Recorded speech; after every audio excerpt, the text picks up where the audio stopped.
Welcome back to the Deep Dive. Today, we are stepping into territory that is, well, it's highly debated, it's fiercely contested, and it is undeniably fascinating. Yeah, it really is. We're going in at the deep end today. Exactly. And I want to welcome you, the listener, right out of the gate. Specifically, if you are someone deeply engaged in the men's rights movement, Right. or if you consider yourself a part of the manosphere, or if you're actively seeking out red-pilled content, today's deep dive is custom tailored exactly for you. Absolutely. We are going to explore the history and the current state of our modern institutions from a very specific, highly structured perspective. It's a perspective that argues these very institutions were systematically captured. Yes, captured and dismantled long before most people even realized a shift was happening.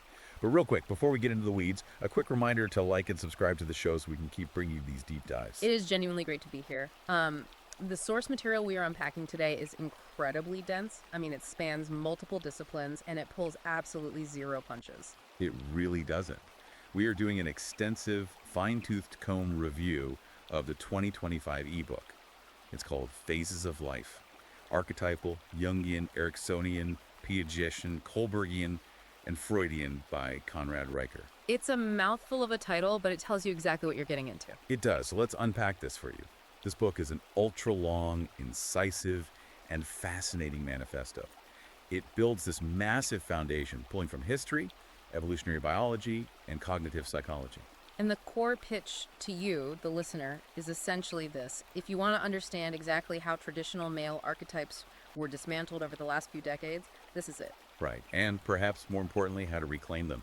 This book is positioned as essential reading, so right off the bat, I highly encourage you to check Amazon Kindle and Google Play Books to buy the book, and to follow the author at Conrad and Riker on Substack.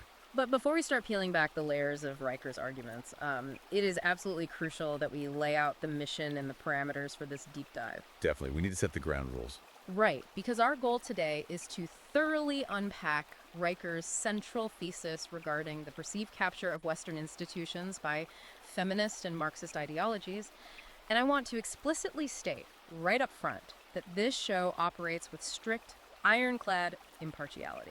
100%. We are not taking political sides here. We are not endorsing the viewpoints of the author, the political left, or the political right.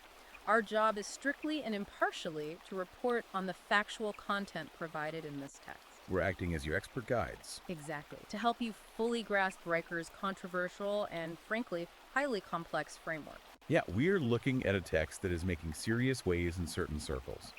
Whether you agree with its foundational premise or find it completely flawed, Riker's book attempts to build a massive, structured argument. And our goal today is to map that argument out for you so you can see the architecture of what he's saying. So where do we start? Well, to give you a roadmap of our sources today, we are going to be covering the book's 20 chapters, but we've organized the author's arguments thematically to make it digestible. Because jumping back and forth chronologically in a book this dense is tough. Right. So we will be exploring the historical collapse of the family unit, the institutional approach to boyhood, the intense debate over logic versus emotion in academia, the cold realities of evolutionary biology in the modern mating market, the restructuring of hierarchy in labor, and finally, Riker's ultimate call to reclaim tangible physical skills and parallel brotherhoods. So let's just jump right into that first theme. If you spend any time in this space, you are likely already deeply familiar with the concept of the family courts being a hostile environment for men. Yeah, it's a foundational grievance in the manosphere. But what makes Riker's approach in chapters 1 and 14 different is how he traces this back to a very specific structural genesis. He points directly to the 1975 California Family Law Act. Exactly, the act that formalized and normalized no-fault divorce. Riker views this as ground zero for the collapse of the modern family structure. And according to him, virtually overnight, the legal leverage and the fundamental social contract that fathers held was completely erased. How so? Like, break down the mechanism of that historical shift for us. Well, it's critical to understand Riker's broader point here. He argues that before no-fault divorce, marriage was treated as a binding contract. If you wanted to dissolve that contract, there had to be actionable grounds. Like abandonment or infidelity. Right. Severe instability. It required proof of a breach of contract. But by removing fault entirely from the equation, Riker contends that the state fundamentally altered its relationship with the family. So it became less about protecting the family and more about state intervention. That's his argument. He says the state didn't step in to protect children, it stepped in to effectively remove the authority of fathers. Wow. He points out that the old tender years doctrine, The assumption that young kids just naturally belong with their moms? exactly that 19th century legal principle, it was formally scrapped from the books during the gender equality movements. But Riker argues it didn't actually disappear, it just went underground. It evolved into an unspoken, impenetrable institutional bias. And the statistics he brings up to support the existence of this bias are genuinely staggering. He cites that by the year 2020, 80% of U.S. child custody cases resulted in primary maternal custody. 80%. 80%. And he specifically preempts the common counterargument here. He makes a point to say, look, you cannot blame this massive disparity simply on women being the primary caregivers due to historical employment differences. Right, because the modern data doesn't support that anymore. Exactly. He pulls U.S. Census data showing nearly equal employment rates between men and women in the modern era. Fathers are just as present in the workforce. They are just as capable of providing a home environment. But the family court matrix still overwhelmingly defaults to the mother. This is where we really need to look at the financial architecture underlying the system, because Riker is exploring how the state has effectively replaced the father with a massive self-sustaining bureaucracy. Bureaucracy always finds a way to feed itself. Always. And he points out a glaring systemic issue that most people are completely unaware of. In cases involving state welfare, the government actually keeps 100% of the child support payments in 12 different states. Wait, let me make sure I'm tracking Riker's logic here. They keep the money. Yes. The logic of the state is that it is recouping the cost of the welfare provided to the mother. So is he saying that the state is financially incentivized to keep families broken apart? Precisely, because in those specific situations, there is zero financial incentive for the mother to facilitate a relationship or allow visitation with the father, because she isn't seeing a dime of that child support money anyway. It goes straight into the state's coffers. Exactly. The state, therefore, becomes the primary financial beneficiary of the broken home. Riker's controversial conclusion is that the bureaucratic state doesn't actually want fathers in the home at all. It wants dependence. Because breaking the family expands the reach, the funding, and the necessity of the bureaucracy itself. That's the argument. That is a deeply cynical view of the system. But he backs it up by directly attacking the cultural myth of the deadbeat dad. Right, the guy who just walks out and doesn't care. Which Riker says is largely a fabrication. He cites Pew Research showing that 70% of non-custodial fathers actively want to be involved in their children's lives. They want shared custody. That the system blocks them. Yeah. 60% of them report being actively obstructed either by their ex-partners, by exorbitant lawyer fees they can't afford, or by hostile judges. His takeaway is that we don't have a crisis of deadbeat dads. We have a crisis of a deadbeat system. And to bring this out of the abstract data, he shares this devastating anecdote about a man named Brad Otto. Oh, the Ohio case. That one is brutal. It really is. In 2016, Brad was standing in an Ohio courtroom. By all metrics, he was an ideal candidate for shared custody. He had no criminal history. He held a stable, well-paying job. He brought in documentation, proving he regularly picked up his kids from school and coached their teams. He was just a normal, involved dad. Right. And he was simply fighting for equal 50-50 shared custody. And what happened? The judge looked at his file, denied his request, and according to the transcript, simply said, "Kids need their moms." Unbelievable. Just a flat denial based on a feeling. Just like that. His fundamental legal and biological rights as a parent were brushed aside based on an emotional heuristic. Which brings us to the psychological frameworks mentioned in the book's title, right? Yeah. How Riker uses them to analyze the impact of this systemic fatherlessness. Yes. He leans heavily on the developmental psychology of Sigmund Freud and Erik Erikson here. Break that down for us. What's the connection? Well, Freud posited that the father figure is essential for the development of the superego. That's the part of the psyche that understands rules, boundaries, and societal expectations. The structural part of the mind. Exactly.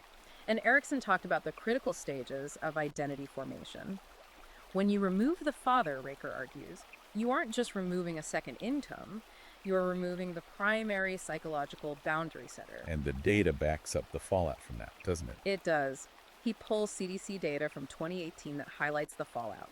Fatherless boys are 5 times more likely to suffer from clinical depression and 4 times more likely to attempt suicide. God, those numbers are bleak. Riker argues that you don't protect a child by severing them from their father under the guise of maternal preference. You traumatize them at a foundational level. To illustrate that psychological void, he tells the story of a 17-year-old kid named Jason from Detroit.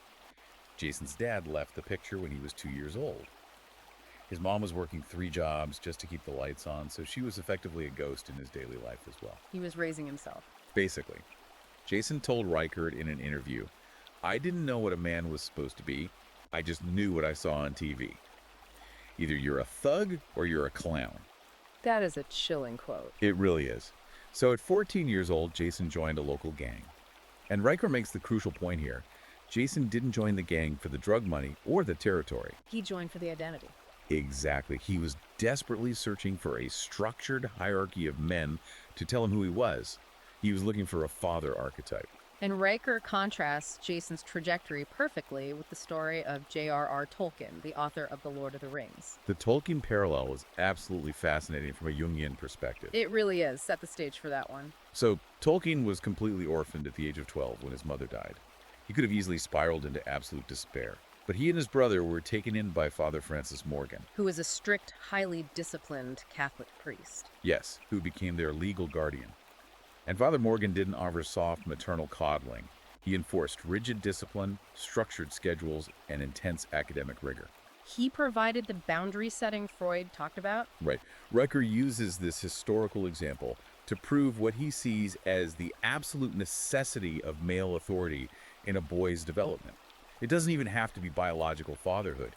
It's the function of fatherhood, the imposition of order and expectation that builds functional men. And that specific function, the imposition of order, boundaries, and traditional masculine expectations, Riker insists, is currently viewed as a direct threat by what he terms a gynocentric state incentive. Explain that term, gynocentric. Well, he argues that modern feminism didn't ultimately liberate women from an oppressive patriarchy, as the mainstream narrative suggests.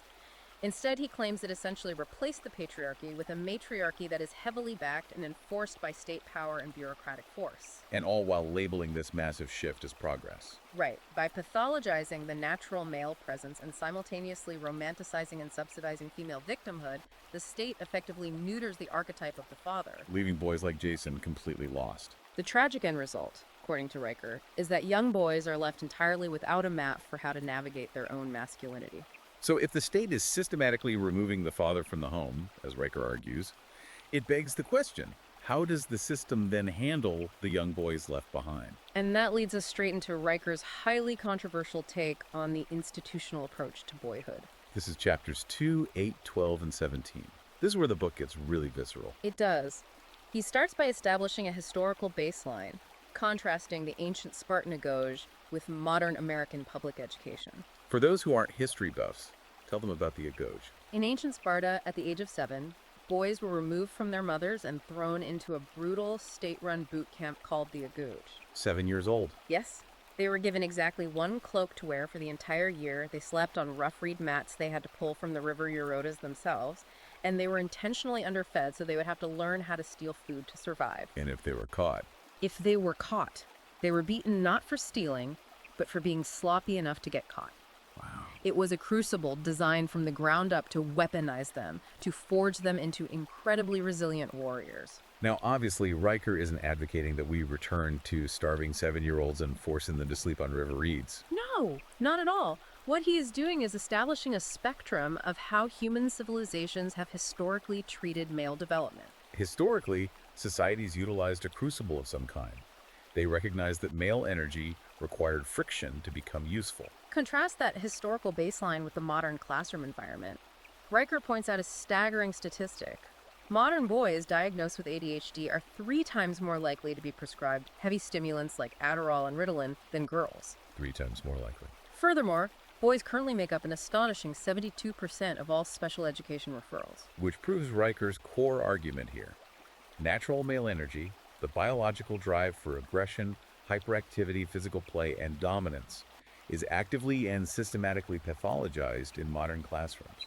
Classrooms, which he notes, are environments where 77% of the teaching workforce is female. Right. He argues that the very architecture of the modern classroom is designed by women to optimize for the behavioral tendencies of girls. It heavily rewards compliance, sitting perfectly still for 8 hours a day and demonstrating emotional empathy. Conversely, it heavily punishes physical energy, stoicism, and competitive dominance. He uses the example of Chris Kyle, the famous Navy SEAL sniper, to illustrate this. The American sniper. Yeah. Chris Kyle grew up on a rural Texas ranch. His childhood was entirely physical, shooting guns, skinning animals, riding horses, being relentlessly restless. Riker notes that in that specific environment, no one pathologized Chris Kyle's high-octane energy.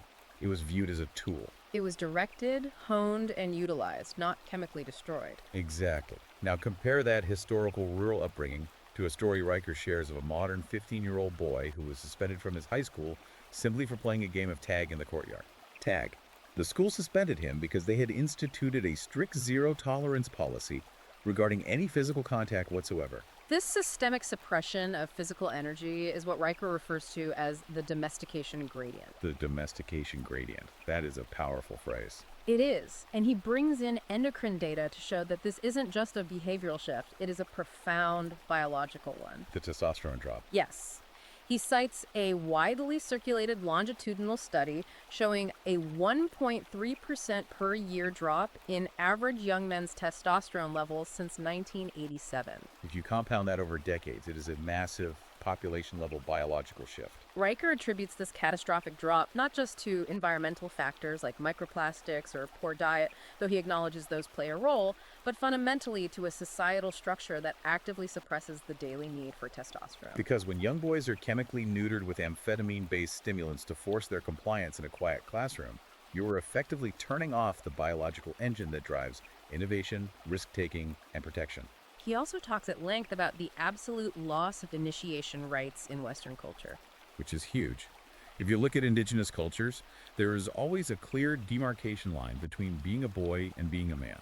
Right. He brings up the Maasai people in Kenya, where historically, a boy could only officially enter the warrior class after tracking and hunting a lion. Or the Kungsan people of the Kalahari Desert, where 12-year-old boys are sent out into the harsh wilderness alone to face hunger, exposure, and predators. And he compares those ancient visceral rites of passage to modern college emotional safety briefings. Oh man, the contrast is absurd. It is. In these briefings, young, able-bodied men are sat down in a circle and told how to report microaggressions to an administrator. Riker says that without a true trial, without a definitive moment where a boy is pushed to his absolute physical and psychological limit, and then officially welcomed into the fraternity of manhood by older, respected men, the developmental process stalls. The result is an entire generation suffering from Peter Pan syndrome. Millions of men in their 30s living in their parents' basements, sinking thousands of hours into video games, fundamentally because they were never initiated into reality. And from Riker's perspective, the broader culture doesn't just tolerate this Peter Pan syndrome, it actively rewards and encourages it. The culture relabels things. Exactly. The modern cultural narrative frequently relabels sensitivity as strength. It relabels passivity and risk aversion as wisdom. It categorizes avoiding difficult challenges as self-care. But nature, as Riker warns, is entirely indifferent to your feelings. The universe, historically and biologically, responds only to action, leverage, and risk. When a society successfully suppresses the Jungian warrior archetype in its young men, you do not achieve a peaceful utopia. You achieve widespread passivity, depression, and occasionally you get erratic, directionless explosions of violence. Precisely because that natural aggression was never properly channeled or disciplined by older men. So we've seen how Riker builds his case, that the physical reality of boyhood is suppressed by the institutions. But he doesn't stop there. He then moves on to argue that the male intellect is undergoing the exact same suppression. Moving into chapters 3, 15, and 19. Right. We look at the battleground of logic, censorship, and the institutional capture of academia. Riker essentially argues that our institutions of higher learning, which were built to be the pinnacle of rational thought, have completely abandoned logic in favor of an overriding emotionalism. To build this argument, Riker roots his definitions in classical philosophy. He specifically points to Aristotle's formal syllogism and the Stoic philosophy of Emperor Marcus Aurelius as foundational masculine cognitive frameworks. To use Piaget's terms from cognitive development, Riker is talking about the mastery of the formal operational stage. Which is the ability to detach from personal feeling and manipulate abstract logical variables objectively. Riker reminds the reader that Marcus Aurelius ruled the entirety of the Roman Empire. When faced with a barbarian invasion on the frontier, Aurelius didn't ask his generals how the invasion made them feel. And he didn't center his own lived experience. Exactly. He analyzed the threat, calculated his logistical resources, and responded with cold, detached, linear logic. Riker asserts that the entirety of Western civilization, its legal systems, and its scientific method were built on this kind of detached, objective reasoning. But today, he argues, universities have completely inverted this cognitive hierarchy. The numbers he provides to demonstrate this inversion are wild. He notes that back in 1965, 86% of all university philosophy departments in the United States required an undergraduate course in strict formal logic to graduate. 86%. By the year 2023, that requirement had plummeted to just 29%. Meanwhile, over that exact same time period, the funding and presence of gender studies and grievance-based academic programs exploded by over 400%. His conclusion is that the Academy has deliberately traded deduction for declaration and swapped the rigorous standard of Aristotelian proof for the subjective, unassailable standard of lived experience. What is particularly fascinating about this section is Riker's concept of what he calls the campus censorship pipeline. Oh, this is brilliant. Break down the pipeline. He maps out exactly how this anti-logic framework operationalizes itself on a modern campus. It always starts, he says, with the introduction of a trigger warning. Which seems harmless on the surface. Right, it seems harmless, but Riker argues it normalizes the radical idea that mere information can be equated to physical harm. And once you accept that information is harmful, the logical next step is the creation of safe spaces. Which physically and intellectually insulates students from ever encountering opposing ideas. And once students are accustomed to being insulated, that inevitably leads to the final stage, deplatforming. This is where the institution itself actively silences, fires, or removes the dissenting voice entirely in order to protect the emotional safety of the student body. Riker argues that empathy is a virtue. But empathy, when it is completely divorced from reason and logic, becomes a weapon used to silence all debate. He gives some highly specific, deeply documented real-world examples from the text to prove this pipeline exists. Like the Yale Halloween costume scandal. Exactly. From 2015, involving professors Nicholas and Nicole Christakis. For context for you listening, the administration sent out an email policing what Halloween costumes students should wear to avoid cultural insensitivity. Nicole Christakis, who was an early childhood educator, sent an email back suggesting that college students are adults and perhaps they should be allowed to negotiate their own offensive behavior without administrative oversight. The campus backlash was explosive. Hundreds of students surrounded Nicholas Christakis in the courtyard, screaming obscenities at him, weeping openly, and demanding that he apologize and resign. And eventually, the university caved to the pressure, and they did step down from their residential roles. Riker views this event not as a silly debate over Halloween costumes, but as a defining cultural milestone. He calls it a ritual humiliation of rational authority by an emotional insurgency. In that courtyard, facts and logic didn't matter at all. Female-coded emotional distress was established as the supreme moral currency. And he traces the escalation of that behavior directly to the violent assault on Charles Murray at Middlebury College in 2017. Murray, a controversial political scientist, was invited to speak, but the student mob didn't attend the lecture to counter his research with a better research or sharper logic. No, they used air horns, they chanted, and they eventually physically mobbed him and his faculty interviewer, Allison Stanger. Giving her concussion. They used pure noise and violence to prevent the logical exchange of ideas. And Riker makes a critical leap here. He links this specific brand of campus behavior directly to the algorithms that currently run modern tech platforms like Twitter, Facebook, and TikTok. Let me stop you there because this is a fascinating jump. Right. Is he saying that the algorithms themselves are inherently anti-logic? Or is he arguing that they're just exploiting a biological vulnerability that these universities have already primed the students for? It's the latter, but combined with corporate incentive. Riker argues that these algorithms are engineered to prioritize emotional reactivity, specifically outrage, fear, and anger. Because those emotions drive the most engagement and keep eyes on the screen. Objective truth and nuanced logical debate are boring to an algorithm. He He brings up the suppression of the Hunter Biden laptop story by major tech platforms weeks before the 2020 election. The platforms didn't actually dispute the technical facts or the authenticity of the hard drive. They blocked the URL from being shared because it violated a preferred narrative. They optimized the flow of information for what one leaked Google engineer presentation famously called inclusive outcomes rather than objective reality. In this environment of enforced emotional consensus, Riker argues that the concept of the red pill isn't about hate or misogyny, despite how the media frames it. He redefines the red pill as the rigorous pursuit of clarity, the commitment to accepting hard, logical truths, no matter how uncomfortable, over-comforting, emotionally managed illusions. And accepting hard biological truth is exactly where he goes next. Because if the institutions are captured by emotional frameworks that obscure reality, nowhere is that more obvious, according to Riker, than in the realm of evolutionary biology. Moving into chapters 4, 6, and 13, we explore the realities of biology, the mating market, and the legal matrix. Riker states his premise bluntly. Biological sex is not a fluid spectrum, and it is not a social construct. It is a fixed, binary mammalian reality determined immutably by the presence or absence of the SRY gene on the Y chromosome. Riker gets very specific about the real-world physical consequences of a society pretending that this biological reality doesn't exist. He points to the world of athletics, bringing up Caster Semenya, the runner with XY chromosomes and internal tests, who completely and predictably dominated women's track events for years. He also mentions the intense controversy surrounding Leah Thomas.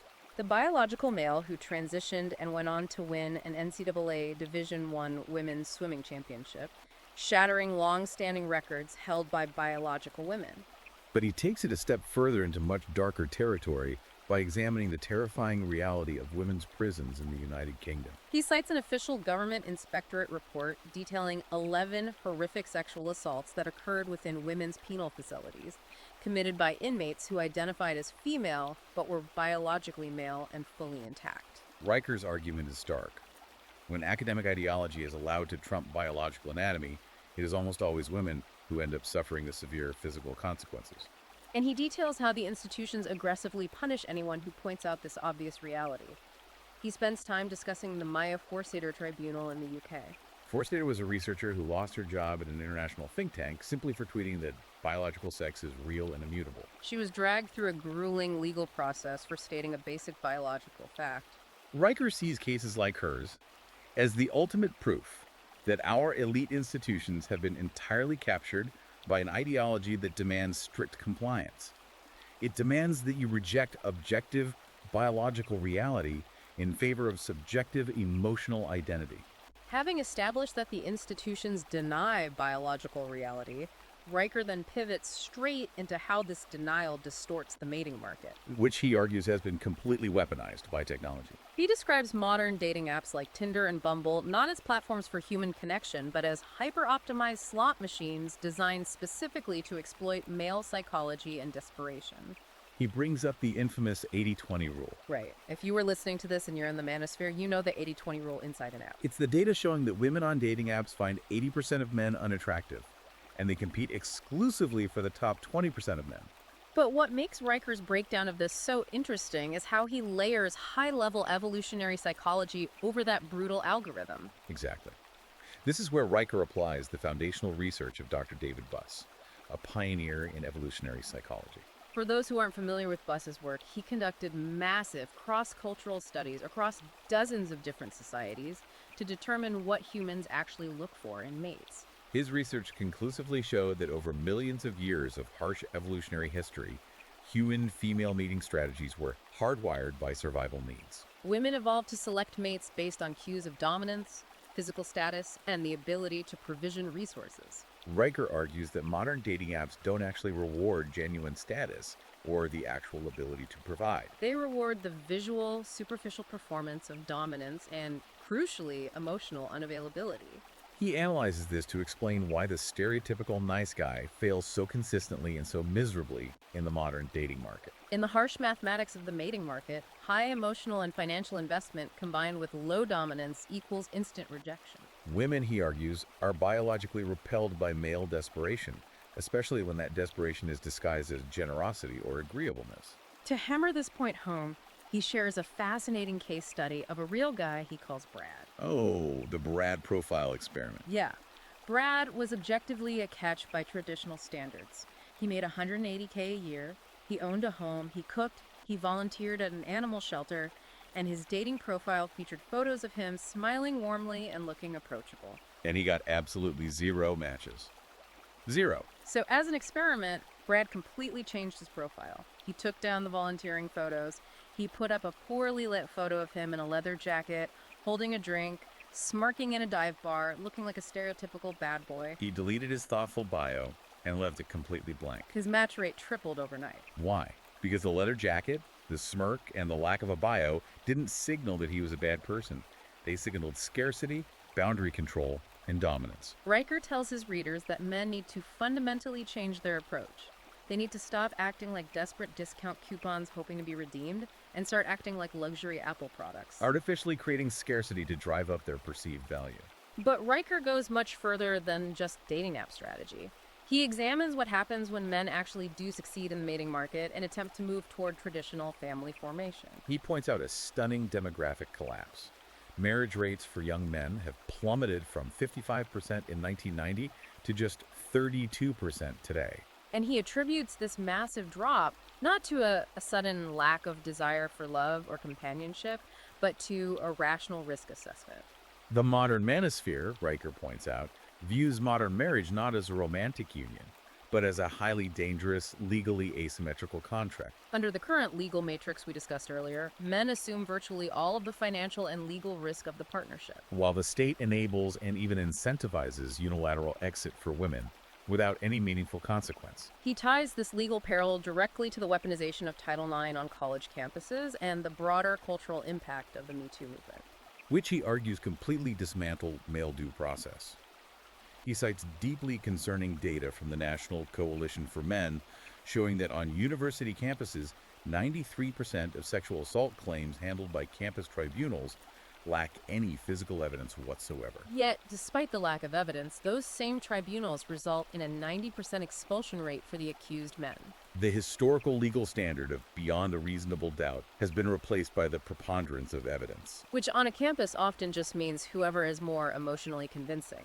The presumption of innocence, Riker says, which is the bedrock of Western law, has been entirely replaced by the institutional presumption of male guilt. Given this incredibly hostile environment where dating apps are rigged, marriage is a financial trap, and due process is suspended, Riker's advice to men is highly controversial, yet completely consistent with his overarching framework. He advises men to radically react by withdrawing their sexual, emotional, and financial investment from the system entirely. By selectively walking away from a game that is mathematically rigged against them, men artificially create a massive societal scarcity of male attention and provision. By reclaiming their leverage in the mating market, he argues, they will eventually force society to renegotiate the terms of engagement on more equitable, traditional grounds. This brings us to a massive inflection point in the book's logic. Right. If men are systematically withdrawing their energy from family formation and the dating market, as Riker claims, it begs the obvious question, where is all that male energy going? Or rather, where is it being withdrawn from next? And that leads us straight into chapters 5, 7, 9, and 18, where Riker turns his sights on a modern workplace, the destruction of hierarchy, and the feminization of labor and war. Riker comes out swinging in aggressive defense of traditional hierarchies. He completely rejects the modern Marxist notion that hierarchies are merely arbitrary structures of oppression designed to keep people down. He argues that functional hierarchies are natural structures of competence and profound responsibility. To validate this, he looks outside of human sociology and turns to primatology. He cites the extensive work of Franz de Waal, who studied chimpanzee troops for decades.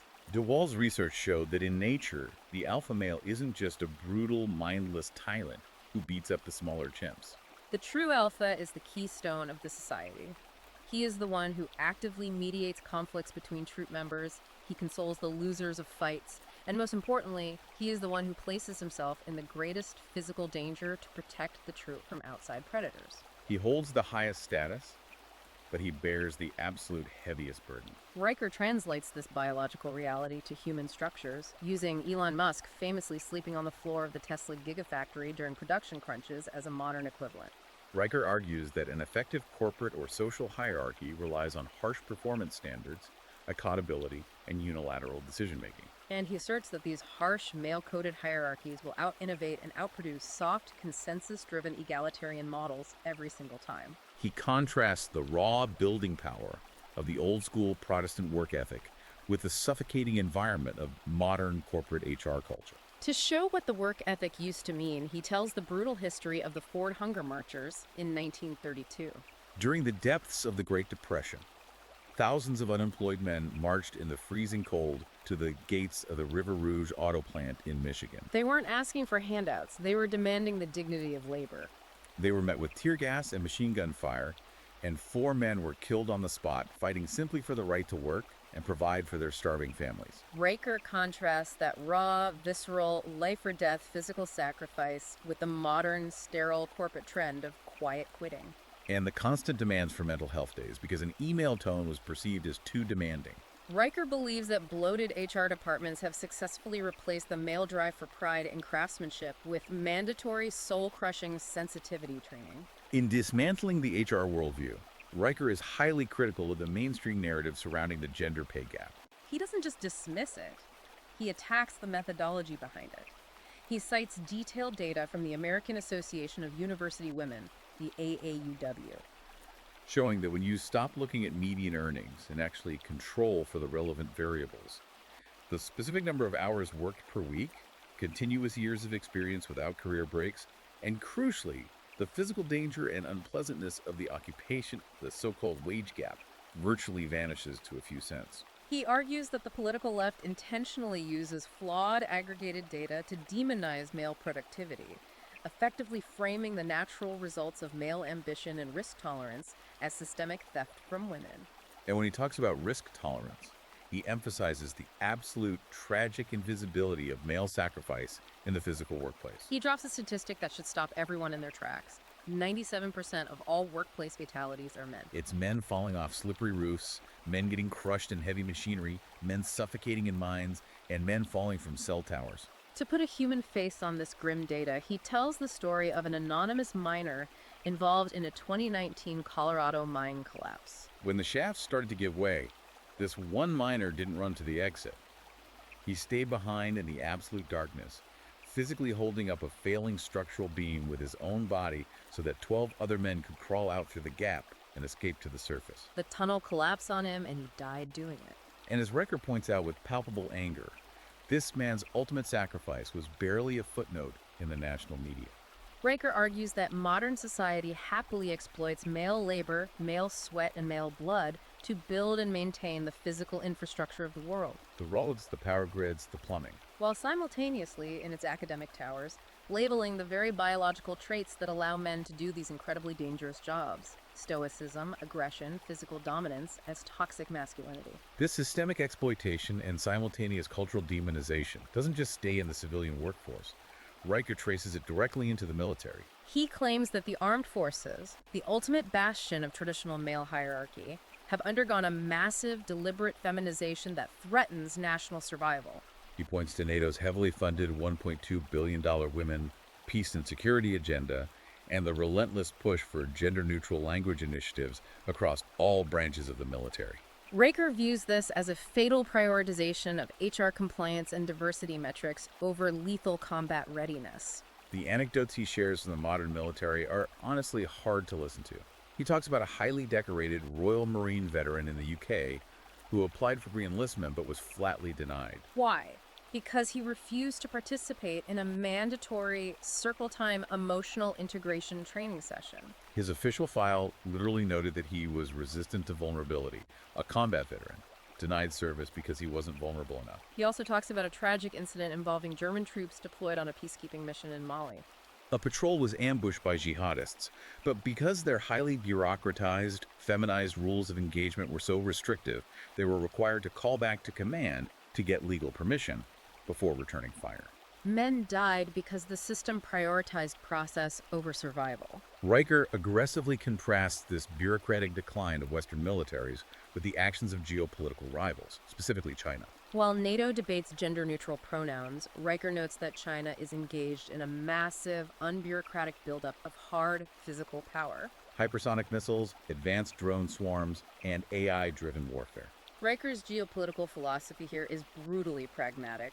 He argues that true peace is never achieved simply by the absence of conflict or through diplomatic empathy. Peace is maintained, and only maintained, by the active presence of dangerous men who are highly trained, fiercely loyal, and entirely willing to engage in extreme, overwhelming violence on behalf of their civilization. When a culture replaces the rugged warrior ethos with the language of therapy and vulnerability, Riker warns it doesn't achieve enlightenment, it invites conquest.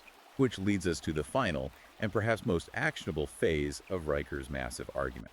If the family courts are rigged, if the schools pathologize boys, if academia outlaws logic, if the dating market is a slot machine, and if the corporate and military hierarchies are compromised by HR, where do men go? How do they survive? No. This is Body Section 6, Myth, Faith, and Rebuilding Civilization, covering chapters 10, 11, 16, and 20. Riker first looks at the spiritual landscape, specifically the dramatic decline of mainline religious institutions. He points out that major denominations like the Episcopal Church and the Southern Baptist Convention have hemorrhaged massive amounts of male membership in recent decades. And he argues this happened precisely because they softened their hard doctrines to become more socially inclusive and adopt the language of modern therapy. From a psychological perspective, Riker argues that men are not drawn to a religion that simply acts as a celestial therapist, telling them that they are perfectly fine just the way they are. Men, he claims, inherently desire a faith that demands something difficult from them, a system that requires sacrifice, rigorous discipline, and harsh accountability.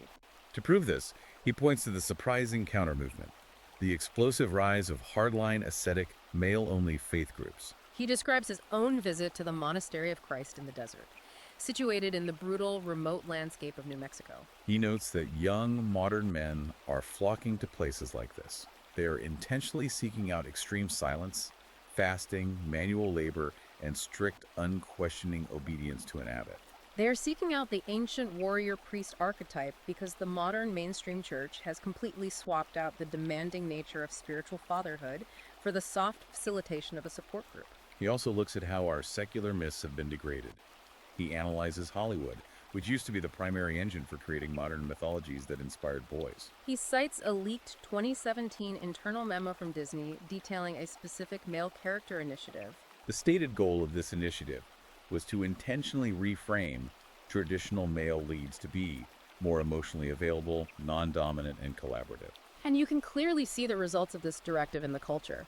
Look at how modern iterations of classic heroes like Marvel's Thor or Indiana Jones have been portrayed recently. They are frequently written as bumbling, emotionally fragile, or constantly in need of being rescued or corrected by more competent female counterparts.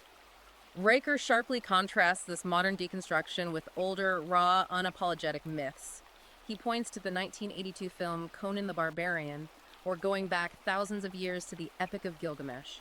In those foundational stories, the heroes experience profound suffering, but they transform their pain into glorious purpose through violent action and sheer exertion of will. Not through journaling, processing their trauma, or going to therapy. Riker asserts that without these strong aspirational myths to guide them, and without the strong real-world fraternal organizations of the past, like the Freemasons, the Elks Lodge, or the Boy Scouts, All of which, he notes, have either lost massive amounts of membership or fundamentally altered their male-only nature. modern men are left entirely isolated. They are atomized individuals staring at screens. They have no mythological map for what real courage looks like, and they have no physical brotherhood to hold them to a higher standard of accountability. So after laying out this incredibly bleak landscape, what is Riker's ultimate solution for the men reading his book? Surprisingly, it isn't political activism. It isn't voting harder or complaining online. It is incredibly grounded, physical, and local. It's about the relentless acquisition of tangible skills. He says we need to stop worrying about emotional literacy and start teaching boys how to weld, how to write complex code, how to rebuild carburetors, and how to grow food. He backs this up with a fascinating 2022 study out of MIT, which tracked teenage boys. The study showed that boys who were taught difficult, tangible physical skills before the age of 16 had a 37% lower rate of clinical depression than boys who were forced into standard school emotional literacy programs. Riker coins a brilliant term for this phenomenon, the adversity dividend. It is the psychological principle that physical struggle, resistance, and the possibility of failure are not forms of trauma that need to be avoided. They are the essential, necessary training weights for the male psyche. Without the friction of adversity, the male mind atrophies.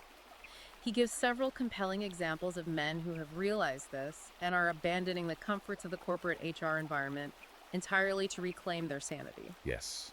The examples he gives of this walkaway movement are incredible.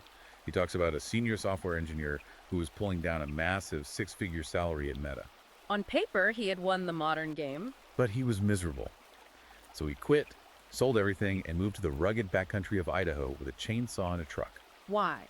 Because, as he told Riker, he desperately needed to feel his own body again. He needed to sweat, to bleed, and to escape the exhausting, endless theater of corporate vulnerability. Riker also mentions the rise of hard work clubs popping up in places like Texas, where white-collar men literally pay money to spend their weekends chopping wood, digging ditches, and sweating together in the sun just to feel a sense of physical accomplishment and brotherhood. And perhaps the most institutional example of this working is the initiative Riker highlights at Utah Tech University. Recognizing the crisis in male graduation rates, the university experimented by creating specialized all-male dormitories. But these weren't just places to sleep. They were structured environments focused entirely on hard skills. The young men in these dorms were required to learn basic car repair, rigorous financial literacy, and face-to-face conflict resolution. They held each other accountable. The result of this experiment, the graduation rates for the men in those specific dorms shot up by an astounding 22% in a single year. That is proof of concept right there. Riker's ultimate message to his readers is that men must stop asking for permission from institutions that despise them. They must focus on building parallel institutions, forging real-world brotherhoods, and reclaiming their societal value through undeniable, hard, physical competence.